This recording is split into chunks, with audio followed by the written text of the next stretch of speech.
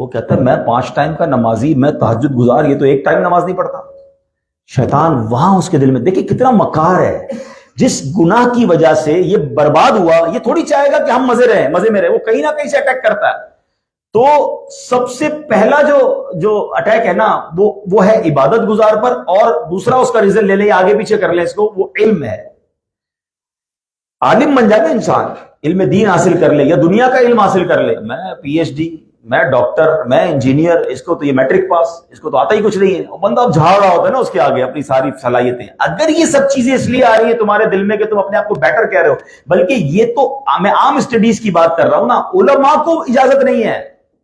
جی ہاں، تکبر علماء کے دل میں بھی شیطان ڈال دیتا ہے. روایتوں میں آتا ہے من قال انا عالم فهو جاہل، جو کہے میں عالم ہوں سمجھو وہ جاہل ہے.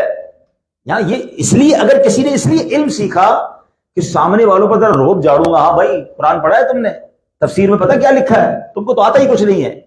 حضرت جو آپ کو آتا تھا نا وہ بھی ڈیلیٹ ہو جائے گا.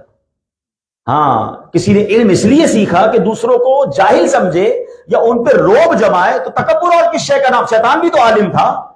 اگر علم ہی سیکیورٹی لاتا تو شیطان کے پاس بھی تو علم تھا، تکبر نے اس کو بھی برباد کیا نا. بالکل اسی طرح سیکنڈ ریزن ہے عبادت. بندہ 5 ٹائم کا نمازی ہو، تہجد گزارو، بہت اچھی بات ہے، عبادت چھوڑنی نہیں ہے، مگر عبادت کر کے خود کو تو جنتی سمجھے اور باقی سارے جہنمی، اس کا الاؤ نہیں ہے. اللہ سے ڈرتا رہے.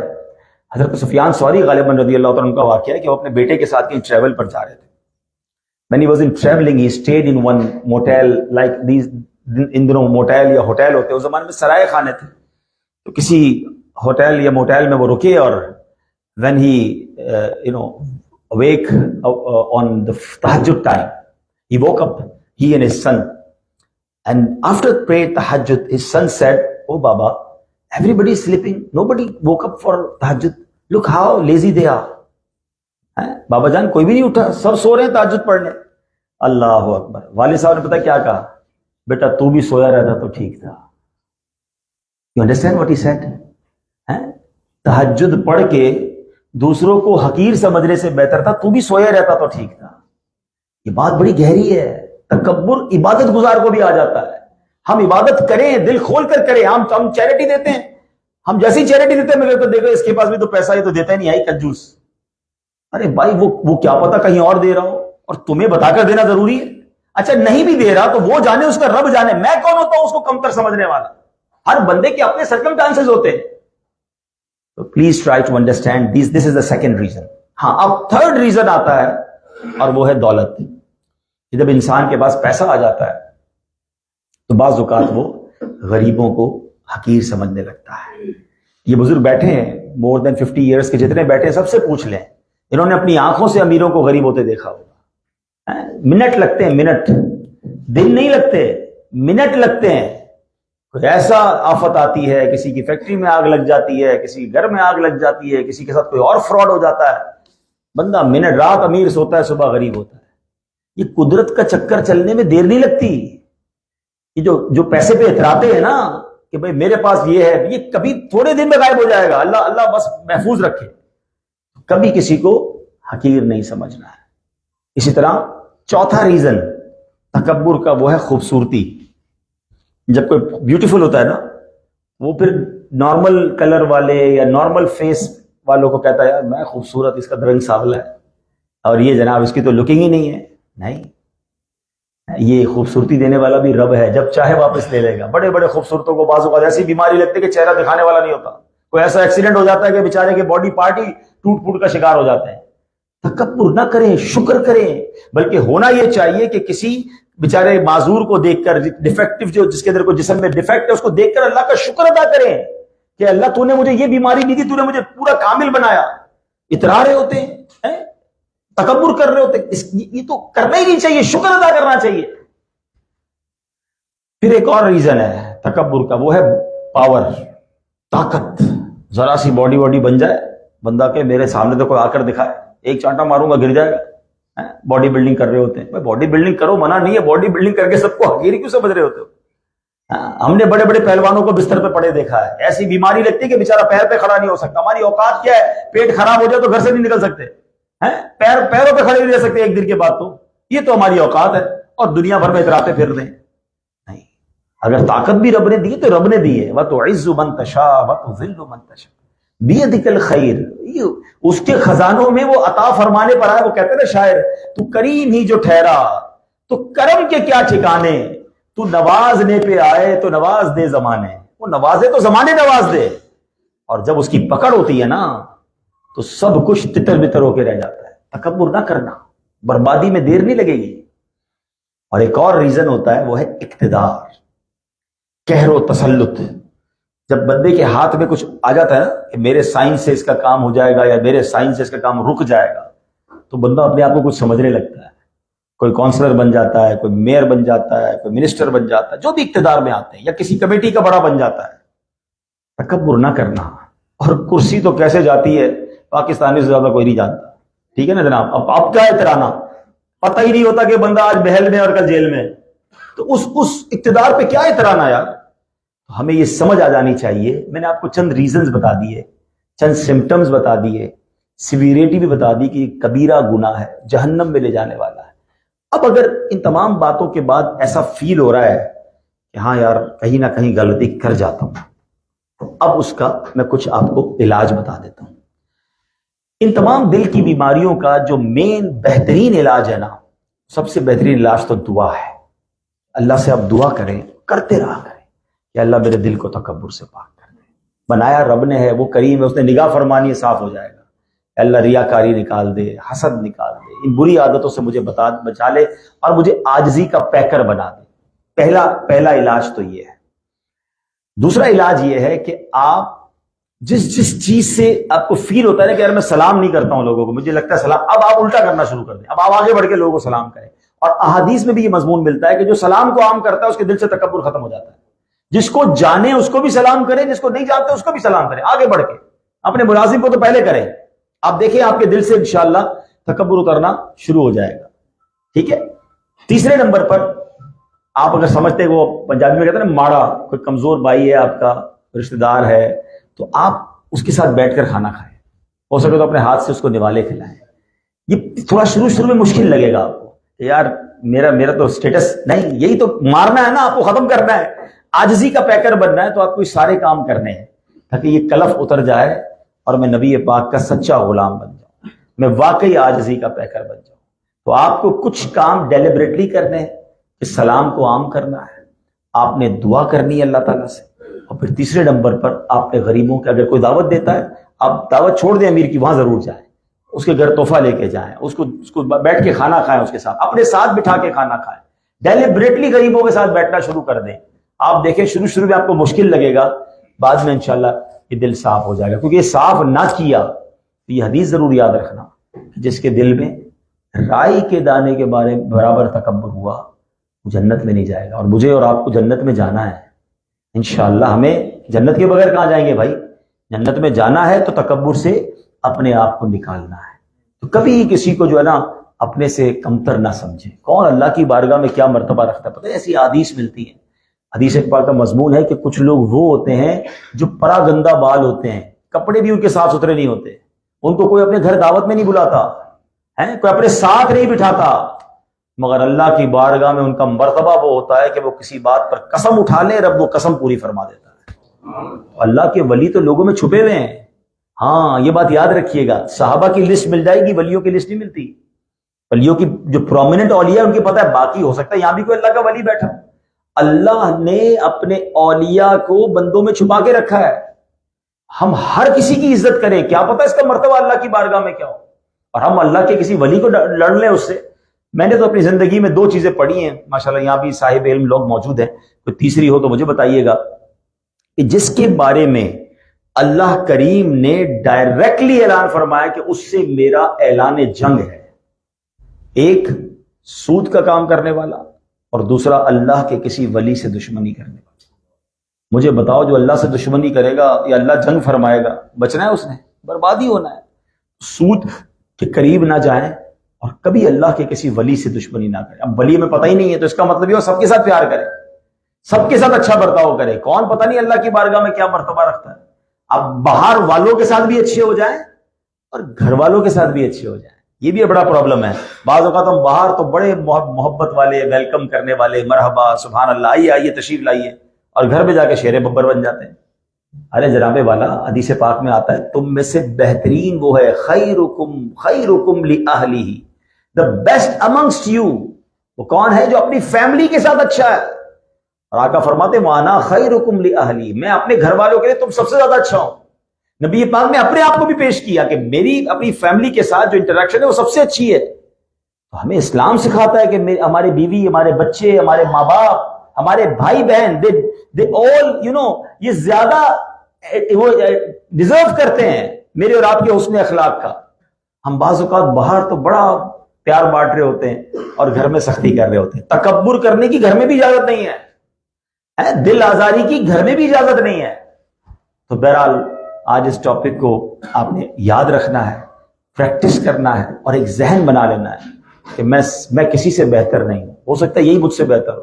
علماء نے بڑا پیارا فارمولہ دیا ہے.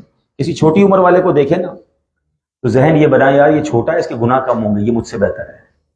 کوئی اپنے سے بڑی عمر والے کو دیکھے نا کہ یار اس کی عمر زیادہ ہے، اس کی نیکیاں مجھ سے زیادہ ہوں گی، یہ مجھ سے بہتر ہے. کوئی برابر عمر والا دیکھے نا تو کہ یار جتنا میں گناہ گار اتنا تو یہ ہوگا ہی نہیں، یہ مجھ سے بہتر ہے.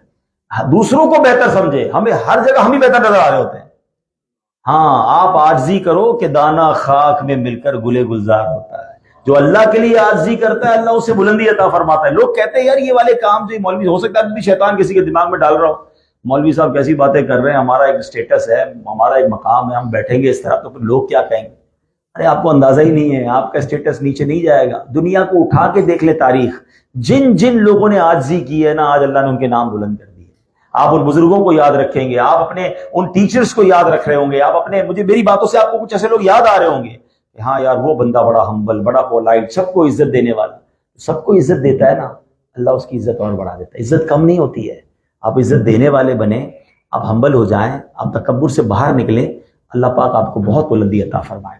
اللہ کریم مجھے اور آپ کو اس بری بیماری سے محفوظ فرمائے، ہمیں عاجزی کا پیکر بنائے. الحمدللہ ایسی پیاری باتیں دعوت اسلامی کے ماحول میں سکھائی جاتی ہیں. آپ بھی اس ماحول سے وابستہ رہیے.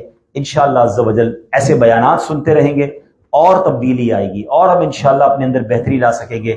تو الحمدللہ ہمارا مدنی چینل ہے جو یوٹیوب پر بھی آتا ہے، جو فیس بک پر بھی لائیو ہوتا ہے، اور ساتھ ساتھ یہ انگلش میں بھی ہے. آپ اپنے بچوں کو بھی یہ چینل دکھا سکتے ہیں. آپ تقریباً سب کے گھروں میں اسمارٹ ٹی وی ہوتے ہیں تو یوٹیوب پر مدنی چینل لگا دیا کریں تاکہ آپ اور آپ کے گھر والے مل کر یہ بیانات اور یہ پروگرام سنتے رہا کریں. اگر آپ اسپیچز سننا چاہتے ہیں تو عبدالحبیب اتاری کے نام سے میرے یوٹیوب اور فیس بک پہ چینلز موجود ہیں، آپ وہاں جا کر مزید اسپیچز بھی سن سکتے ہیں. بلکہ ہمارے ابھی مزید جو آسٹریلیا میں بیانات ہوں گے وہ بھی اسی پیج پر لائیو ٹیلی کاسٹ ہوں گے. میں کل ایڈیلیڈ جا رہا ہوں 2 دن کے لیے، پھر ہم میلبرن جا رہے ہیں، پھر انشاءاللہ واپس نیکسٹ سیٹرڈے، جیسا کہ ہمارے چیئرمین صاحب نے اعلان کیا کہ ہم ایک فنڈ ریزنگ ڈنر کر رہے ہیں، پروگرام کر رہے ہیں. اس کی مزید آپ کو بھی تھوڑی ڈیٹیل بتا دی جائے گی. And that will be my last program in Sydney and then I will go back to Pakistan. تو یہ 4-5 دن مزید ہوں تو آپ جہاں بھی ہمیں جوائن کر سکتے ہیں، یا آپ سمجھتے ہیں کہ آپ کے کچھ فرینڈز ہیں ایڈیلیڈ میں، میلبرن میں، تو آپ ہمارے ان پروگرامز میں بھی ان کو انوائٹ کر سکتے ہیں. تو جزاک اللہ خیرہ فار یور ٹائم، جزاک اللہ for inviting me and give us chance to speak in front of you. اللہ پاک ہماری اس محفل کو اپنی بارگاہ میں قبول فرمائے. تو ایک مختصر سی فیو منٹس کی ایک ویڈیو پریزنٹیشن ہے کہ دعوت اسلامی کس طرح ساری دنیا میں دین متین کی خدمت کر رہی ہے. Let's watch the work of دعوت اسلامی, then we go towards the ending of that program. صلو علی